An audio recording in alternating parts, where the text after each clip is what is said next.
அடியார்களே, மாமி ராமலட்சுமி அவர்களுக்கு 80 வயதாகிறது. இந்த மாமி அவர்கள் ராமேஸ்வரம் ஐயன் பண்டார சுவாமிகள் மடத்தில் பல ஆண்டுகளாக இங்கேயே தங்கிக் கொண்டு இந்த மடத்தை சுத்தம் செய்து கொண்டு அவர்களால் முடிந்த சிறு சிறு வேலைகளை செய்து கொண்டிருக்கின்றார். அடியன் இந்த மடத்திற்கு வரும்பொழுதெல்லாம் இந்த மாமியை பார்த்து வணங்கி அவரிடம் ஆசீர்வாதம் பெற்று வருகின்றேன். மாமி, உங்களுக்கு என்ன வேணும்?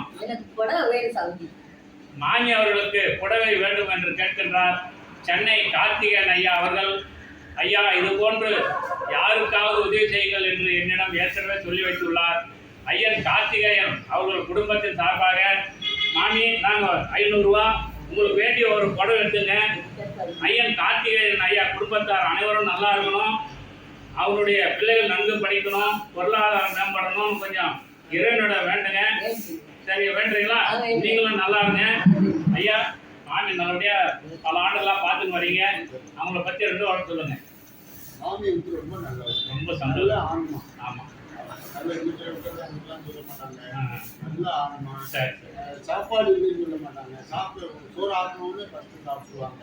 அப்புறமாட்டிக்கு மாமி வாங்க சாப்பிட்றத நான் பண்ணி சாப்பிடலாம். ரொம்ப மகிழ்ச்சி.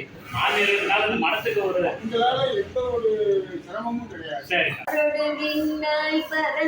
பரந்தே பத்திலே நான் இங்கு கண்டாய் சீரோடு பொழிவாய் சிவபுர கரத்தே திருப்பெருந்துறை உரை சிவனே ஆரடு நோகே நான் கெடுத்துரைத்தேன் அடலின் அருள் இல்லையானால் பாழ்கடல் உலகில் வாழ்கிலே கண்டாய் வருகவென்றருள் புரிந்தாயே இறைவாணி எங்களை வருகவென்றருள் புரிந்தாயே.